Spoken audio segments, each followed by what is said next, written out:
You are listening to Best in Seattle Real Estate with host Tina Mitchell, MLO 145420. This podcast is for real estate agents. Tina interviews the best of the best agents in the greater Seattle market. Learn strategies and the mindset needed to be your best. If you're looking to take your real estate business to the next level, this show is for you. Welcome to Best in Seattle Real Estate Podcast, sponsored by Hubbard Radio Seattle. I am your host and local mortgage expert, Tina Mitchell.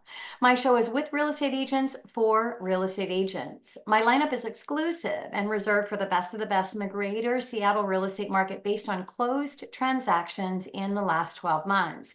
If you are a real estate agent looking to level up your game, you are in the right place. My guest today is here to share what he has learned over the years that has taken him to the top in the real estate field. Now in studio, Brett Ahlin, Lamb and Company Real Estate. Brett, thank you so much for being here today on my show. You bet. Thanks for having me. Absolutely. Brett has closed 59 transactions in the last 12 months, and that earns him the title of industry leader. And he is here to share today his secrets to success. Data provided and verified by MMI, Mobility Mobile Market Intelligence. I would also like to give a big shout out to my producer over at Hubbard Radio, Benny. Hi, Thanks, Tina. Benny.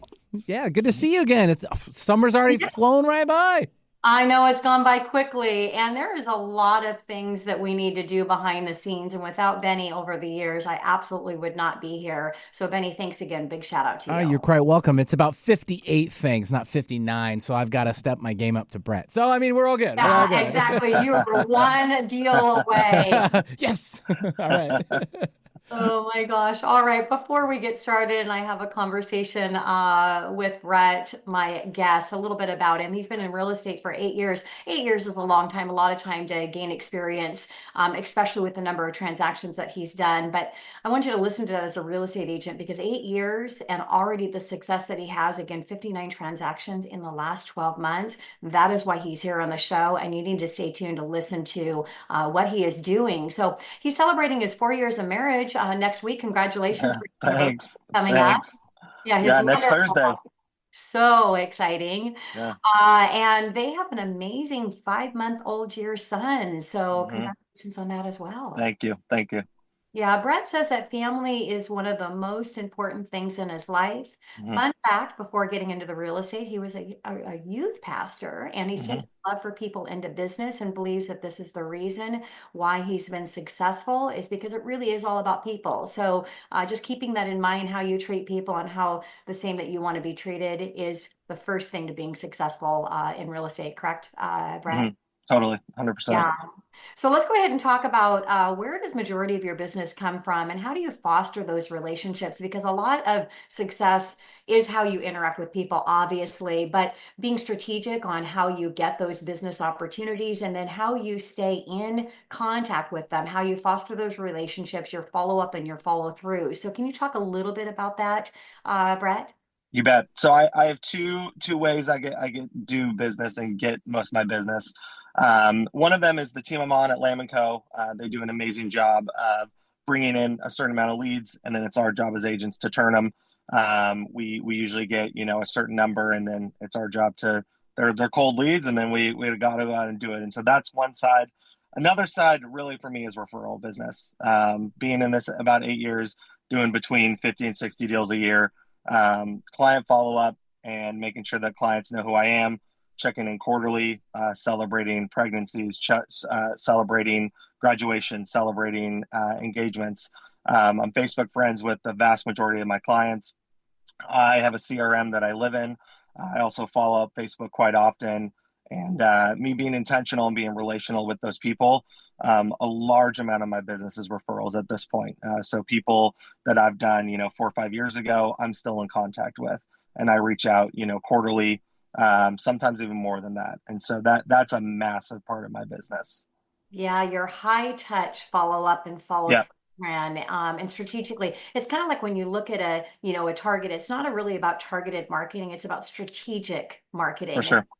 Following up and following through strategically with those people. And I love how you mentioned cold leads, because a lot of times people think, oh yeah, I can't do those. Those are very difficult. And so in order to do the business that you're doing, on cold leads, that even puts it at a whole nother level. But I want you to hear what Brett just says. It's about, working those cold leads, but then turning them into the warm leads so that you can really court those clients. Because a lot of people, they get a client, they close a client, and then they are constantly moving on to the new one. Yep. Take advantage of those new opportunities that you have, and then you're building your business. And I imagine, Brett, as you get longer in the industry, you're probably not going to be working as much of those cold leads because you'll have so much business with the warm business Yeah. you've been courting over the many years in the industry. Would you agree? Yeah, and in the first couple of years, wasn't getting a lot of referrals, right? So the first couple of years were a lot of the leads that were coming from my team, which is awesome and such a big plus of why I'm still there, right? I've been at Lamb & Co the entire time, and there's a reason why. They back me, support me, an amazing support staff that does stuff. And so the beginning, though, was just busy and didn't know follow up. The first 2-3 years, I didn't have a CRM.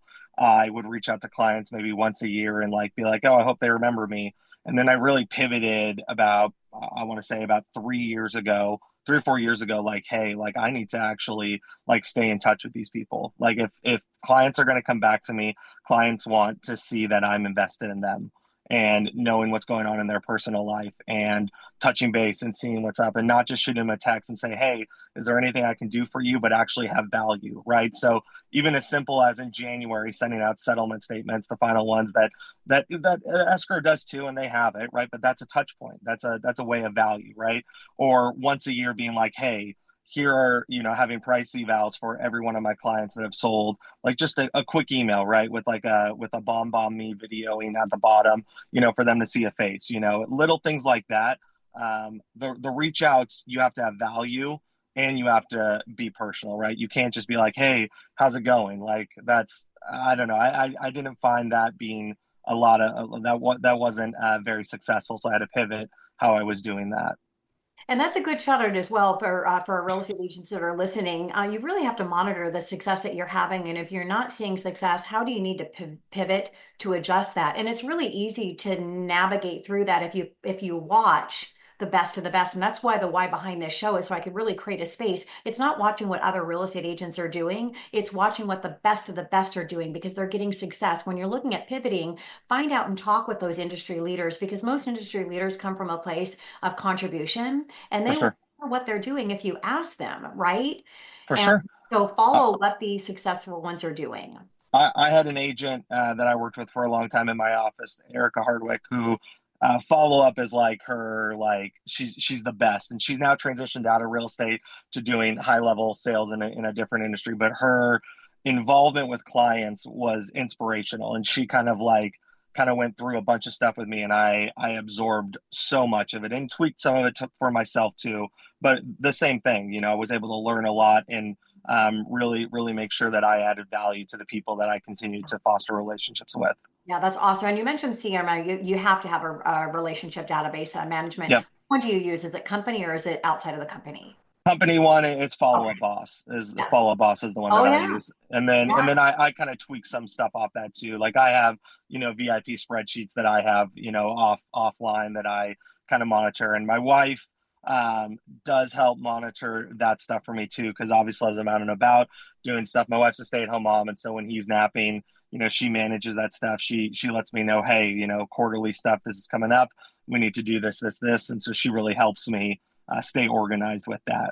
That is awesome. Yeah. And Yep. I believe in embracing your strengths and hiring out your weaknesses. To have success, you have to have somebody that's helping you out. So You it's bet. your bride's able to jump You in a bet. little bit of that as well. So we Hmm. might have talked about it, but what is your single most important reason that you feel that you've seen success? Yeah, I think people want real relationships. I think one of the biggest reasons why I was nervous to get into real estate when I thought about it was I had a really bad connotation, a bad thought about real estate agents, salesmen, kind of sleazy, just about dollar signs and money.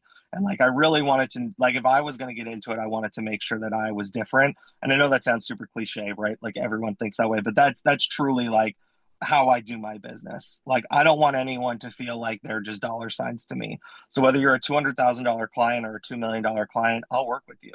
You're going to be treated the exact same way. You're going to get the exact same service. I don't hand off clients. So 300, 400, $500,000 clients, I'm not handing off. Now, some people would say like that's not the best way to scale business, but for me, like I've consistently been doing 50 plus deals for the last 4 or 5 years. And like for me, this works well. Right. And so, and I don't do a lot of $200,000 deals, but like, no matter who you are, where you're at, like I'm willing to work with you, and that's like for me, like every person has a story and every person is valuable. And like it's amazing when you treat people that way.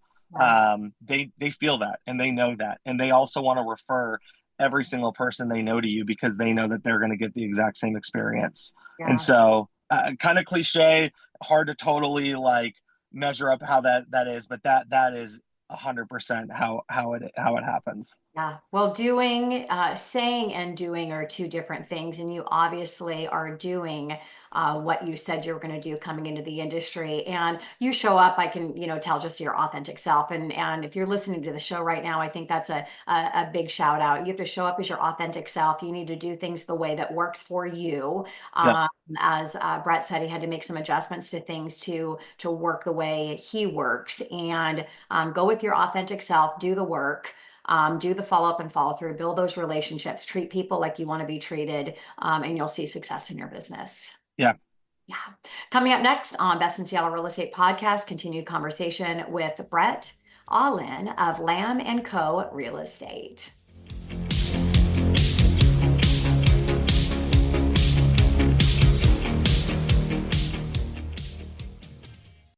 So when submitting an offer on a home, the lender your buyer chooses to work with can make or break the offer based on their local reputation. Tina Mitchell, MLO 145420, has a stellar reputation in the real estate community. She has been awarded Partner of the Year from Washington Realtors, Media of the Year from Seattle King County Realtors, and Member of the Year from Women's Council of Realtors. With over 25 years in the mortgage industry, Tina has worked hard to establish her place in the mortgage space. For more information on how Tina is helping her buyers stand out next to their competition, go to TinaMitchellTeam.com. That's TinaMitchellTeam.com. Welcome back to Best in Seattle Real Estate Podcast, sponsored by Hubbard Radio Seattle. I'm your host and local mortgage expert, Tina Mitchell. Continued conversation with Brett Ahlin of Lamb & Company Real Estate. Are you a real estate agent looking for that one thing to take your business to new heights? Brett is here to motivate you to be your best. You will learn what he is doing and how you can implement his practices into your real estate business. Today, Brett is sharing his strategies and mindset needed to be the best in the industry. Brett is here to inspire other agents to level up their real estate business. Brett, thank you again so much for being here today with me. You bet. So, Brett, how do you manage your work-life balance? You're celebrating your anniversary with your beautiful bride next week of 4 years. You've got a 5-month little baby, and you say that family's most important. So that means that business does come second to your family, and you still closed 49 transactions in the last year. So how do you do that? How do you balance it all? My wife is the best partner I could ever ask for. I am a firm believer that when you get into real estate or any high pressure, high sales job, your partner is signing up too. And for me, I was fortunate enough to have just started real estate a year prior before I met my wife. And so my wife kind of has been along for the ride the whole time. And so phone calls on vacations, phone calls, stepping out at dinners, sometimes, at family events, etc. Like that is our life. And that doesn't mean that they are coming second in those moments, but those phone calls and those things that happen are why my family gets to have a really good life. And so we balance really well. We have a really open and transparent relationship, and communication's big for us. And so early on, my wife was like, I don't care whenever you work. Can you just give me a heads up if you think you're going to have to work today? And that's fine, as long as I know. I said, totally. And so before we go out, for the day, if we go do something, I usually say, hey, I'm going to have some calls, around this time. And she's like, cool. And that's a huge thing for us. My wife doesn't work, and she's raising her son at home, and so we do a lot of family days. Typically Mondays are family days for us, and so it doesn't mean I'm off, but I'm out of the office, and so that means phone calls. And so, but we also do day trips and we do things. And so that's kind of the balance is your work never turns off. You're working all the time, 365 days a year. But a good partner makes that easy to do.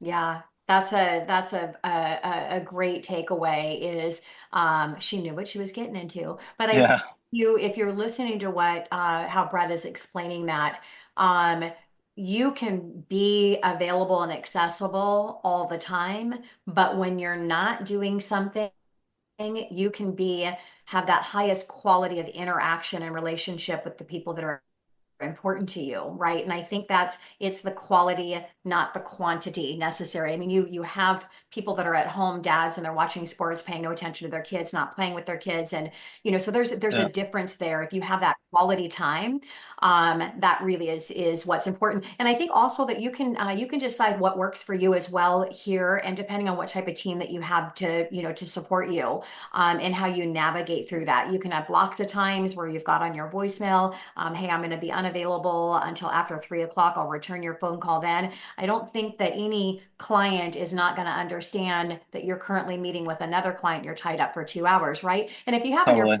I'm currently in a client meeting, nobody's going to go, wow, Brett didn't call me back. He's in a client meeting for 2 hours, right? Yeah, So you can kind of break it. That's what I do with my, with my voicemail. Now, when you're working cold leads, it's a little different conversation, not enough time to really dive into that. But if you want to maximize the business that you're getting from those cold leads, if something comes over to you, you need to do it right away. But that doesn't have to be a long conversation. You can get with them and get something on your calendar, and that can take less than 5 minutes. And then you can get back and have that quality time with your family. So a lot of thought process in strategically positioning and deciding how you're going to manage that, but you can do it because Brett is proven that he can and is doing it.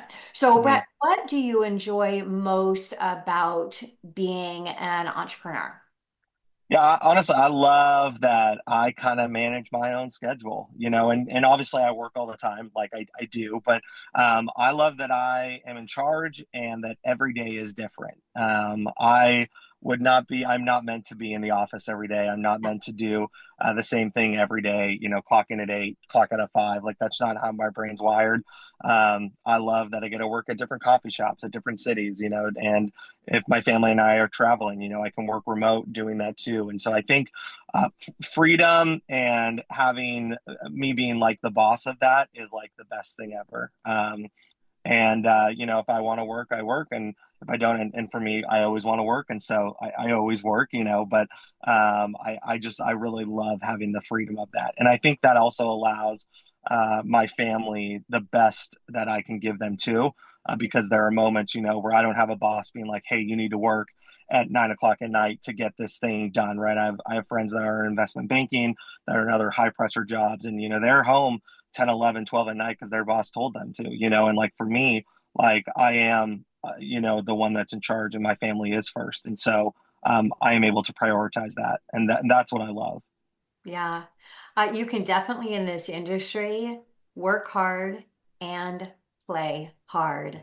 For That's sure. what I do. I work hard and I hmm play hard, and I wouldn't have it any other way. So you have to make a decision if you're listening to the show today and you're real estate. You have to make a decision if this industry is for you, and that you have the skills and the passion to be your own boss, because you got to get out there and you got to hustle on your own. Nobody's going to tell you what to Yeah. do, when to do it. You got to And get you got out. to be driven. You You got to have be to be driven, right? If you and that's the thing, like for me, like I am so driven, and again, my family is one of my biggest things.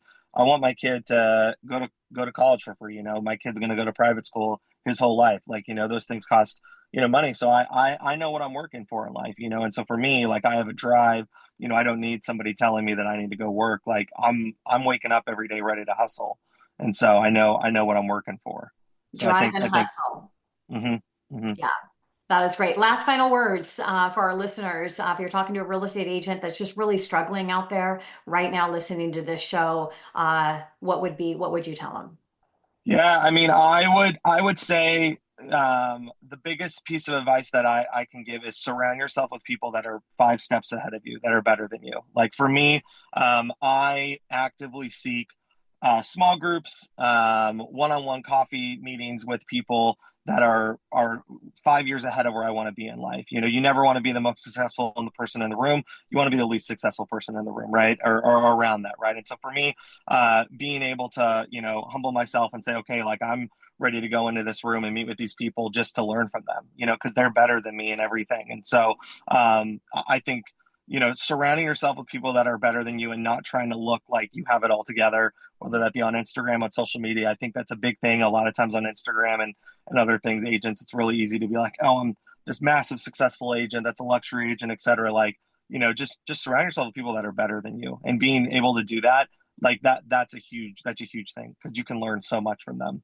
Absolutely. Well, just like real estate, you don't want to be the most expensive home in the neighborhood, right? No way. You gotta have the money to get into the neighborhood. That's But right. in real estate, you really don't have to have the success to get in and align yourself with people like Brett, because again, they come from contribution, and you just have to be willing to reach out to them and go, For you sure. know what? I want to be like you. I want to do what you're doing. Can you, let me take you out for a cup of coffee and just brainstorm with you. And Brett's going to come from a contribution and do that. But then he's aligning himself with people that are better than him, so he can continue to level up, because we're always wanting to get to that next level. So I want to thank you so much, Brett, for coming in and being on my show today.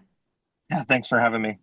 Absolutely. To watch more the recording of Brett and other industry leaders in the real estate space, you can go to bestinseattlerealestate.com, or you can catch my show on my show YouTube channel. Tina Mitchell, your host and your local mortgage expert, making a difference in the industry, one interview at a time. Until next time. Tina Mitchell, MLO 145420, is a licensed loan originator with Highlands Residential Mortgage Limited. The views expressed by the speakers on the preceding program are those of the speakers and do not necessarily reflect the views of Highlands Residential Mortgage Limited, nor are they necessarily endorsed by Highlands Residential Mortgage Limited.